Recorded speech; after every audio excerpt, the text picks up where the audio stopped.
लेकिन अगर फिर भी ना चले तो रैम जो है, रैम को आप निकाल कर इरेजर से इसके जो दांत था यानी कि जो गोल्डन इसकी जो पट्टियां हैं आप उनको इरेजर से साफ कर लें। उन पे थोड़ा सा कार्बन जम जाता है जिसकी वजह से रैम में मसला आ जाता है, रैम नहीं चलता। तो आपने ये जस्ट उसको थोड़ा साफ करना है, उसके बाद वापस लगा देना है और आपका कंप्यूटर फिर से ऑन हो जाएगा। मदरबोर्ड के ऊपर एक बैटरी लगी हुई होती है जिसको हम सीमोस बैटरी कहते हैं, और जो सीमोस बैटरी है वो है कॉम्प्लीमेंट्री मेटल ऑक्साइड सेमीकंडक्टर। इस सेल का काम ये है कि मदरबोर्ड में सेव कुछ ऐसी मेमोरी होती है जिसको पावर की जरूरत पड़ती है, यानी कि जहां पर date and time then passwords होते हैं, इस तरह के डेटा को कुछ ना कुछ पावर चाहिए होता है होल्ड रखने के लिए। अदरवाइज अगर आप इसको ये पावर नहीं देंगे तो ये डेट टाइम और इसके अलावा जो पासवर्ड्स हैं वो खत्म हो जाएंगे। कभी कभी ऐसा होता है कि बायोस पे पासवर्ड लग जाता है, तो बायोस पे पासवर्ड को रिमूव करने के लिए इस सीमोस बैटरी को 10 सेकंड के लिए रिमूव किया जाता है, यानी कि निकाला जाता है। निकाल कर आप एक दफा इस कंप्यूटर को ऑन कर लेते हैं, देन उसके बाद सीमोस बैटरी वापस आप फिट करें तो जितने भी जो है वो डेट और टाइम वो भी मिट जाएंगे, और इसके अलावा जो उसपे पासवर्ड्स लगे हुए होंगे वो पासवर्ड्स भी रिमूव हो जाएंगे।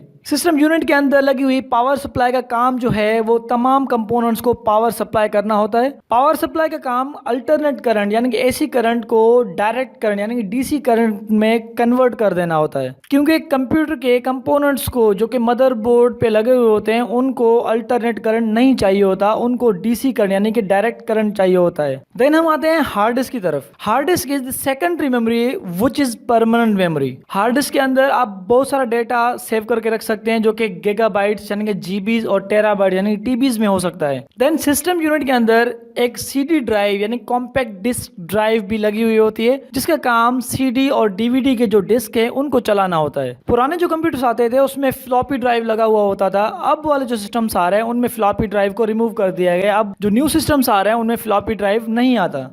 दोस्तों रोजमर्रा की जिंदगी में हम बसेस को ट्रांसपोर्टेशन के लिए इस्तेमाल करते हैं। इन बसेस को चलाने के लिए ड्राइवर्स होते हैं जो कि पैसेंजर्स को एक स्टॉप से दूसरे स्टॉप तक लेके जाते हैं। आपने कंप्यूटर के ड्राइवर्स का भी सुना होगा।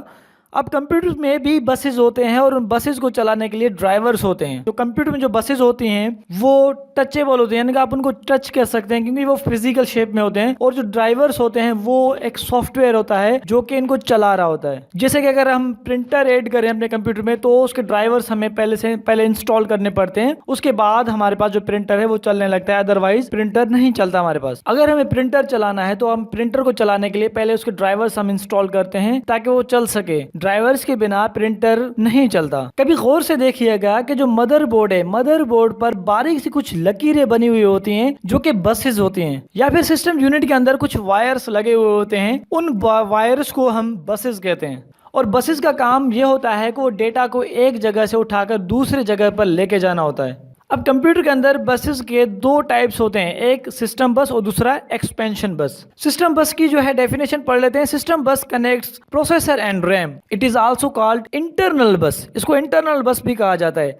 ये जो सिस्टम बस है, इस सिस्टम बस के 3 मजीद टाइप्स हैं, कंट्रोल बस, एड्रेस बस और डेटा बस। कंप्यूटर का जो प्रोसेसर होता है वो इन कंट्रोल बसेस को इस्तेमाल करके बाकी जितने भी डिवाइसेस हैं उनके साथ कम्युनिकेशन करता है, और ये यूनि डायरेक्शन यानी कि एक डायरेक्शन में काम करते हैं। और ये जो कंट्रोल बसेस हैं ये फिजिकल शेप रखते हैं, यानी कि ये केबल्स होते हैं या फिर सर्किट के ऊपर प्रिंटेड होती हैं। जो बारीक जो लकीरें होती हैं ये असल में कंट्रोल बसेस होती हैं। मदरबोर्ड के ऊपर जो बारीक सी लकीरें आप देखते हैं, और या फिर इस तरह के जो केबल्स हैं या फिर इस तरह के जो केबल्स हैं, ये सारे के सारे कंट्रोल बसेस होती हैं। सिस्टम यूनिट के अंदर कुछ कंपोनेंट्स ऐसे होते हैं जो कि डायरेक्टली मदरबोर्ड से कनेक्टेड नहीं होते, जैसे कि हार्ड डिस्क, सीडी ड्राइव। तरह के जो डिवाइसेस हैं उनको कनेक्ट करने के लिए इस तरह के वायर्स का इस्तेमाल किया जाता है, और ये जो वायर्स हैं ये एक्चुअली बसेस हैं। जब हम कीबोर्ड की मदद से कुछ लिख रहे होते हैं और वो स्क्रीन पर शो हो रहा होता है तो ये इस डेटा को कंट्रोल बस ही कंट्रोल कर रहा होता है।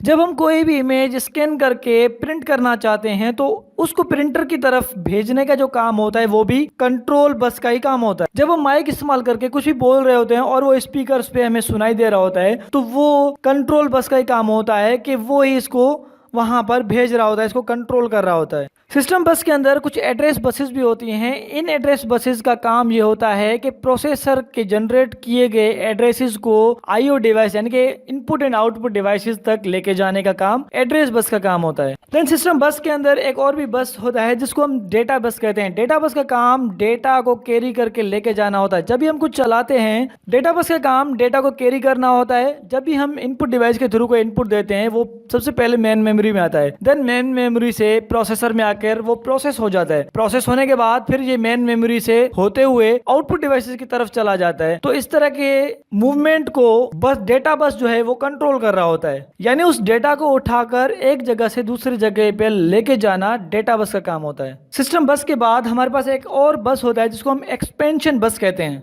इन बसेस का काम मदरबोर्ड पे लगे हुए जो कंपोनेंट्स होते हैं उनकी कम्युनिकेशन करवाना होता है। ये तो हो गए बसेस। अब हम आते हैं पोर्ट्स एंड कनेक्टर्स की तरफ कि पोर्ट्स एंड कनेक्टर्स क्या होते हैं। आप अपने कंप्यूटर के फ्रंट एंड बैक साइड पर अगर देखेंगे, वहां पर यूएसबी लगाने की जगह, माइक लगाने की जगह, देन हेडफोन्स को यूज करने की जगह, आप अपने कंप्यूटर की मशीन को जब आप चेक करेंगे तो वहां पर आपको बहुत सारे पोर्ट्स मिलेंगे। अगर आप फ्रंट साइड को देखेंगे, वहां पर यूएसबी लगाने की जगह और उसके अलावा हेडफोन लगाने की जगह आपको मिलेगी। देन अगर आप बैक साइड को चेक करेंगे, वहां पर आपको यूएसबी लगाने की बहुत सारी जगह, इथरनेट कनेक्टर लगाने की जगह, उसके अलावा पावर सप्लाई, वीजीए और उसके अलावा ऑडियो जैक्स आपको मिलेंगी। ये जितने भी पोर्ट्स हैं, ये तमाम इन पोर्ट्स को हम कंप्यूटर के पोर्ट्स एंड कनेक्टर्स कहते हैं, जिसमें हम पेरिफेरल्स लगाते हैं। पेरिफेरल्स का मतलब ये होता है वो डिवाइसेस जो कि सिस्टम यूनिट के पार्ट्स ना हो, वो बाहर एक्सटर्नल कुछ डिवाइसेस हों जो कि हम सिस्टम यूनिट के साथ कनेक्ट करें। उसके बाद हम expansion slots and adapter cards की तरफ आते हैं।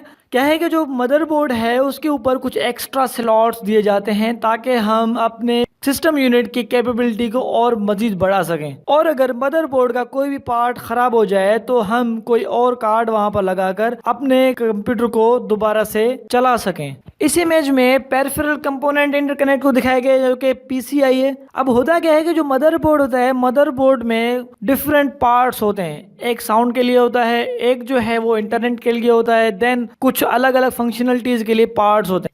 अगर इन पार्ट्स में से कोई भी एक पार्ट डैमेज हो जाए तो बजाय कंप्लीट मदरबोर्ड को चेंज करने के, आप इन स्लॉट्स को यूज करके सेम वही कार्ड्स इसमें आप अप्लाई कर सकते हैं और मदरबोर्ड को चेंज करने से बच सकते हैं।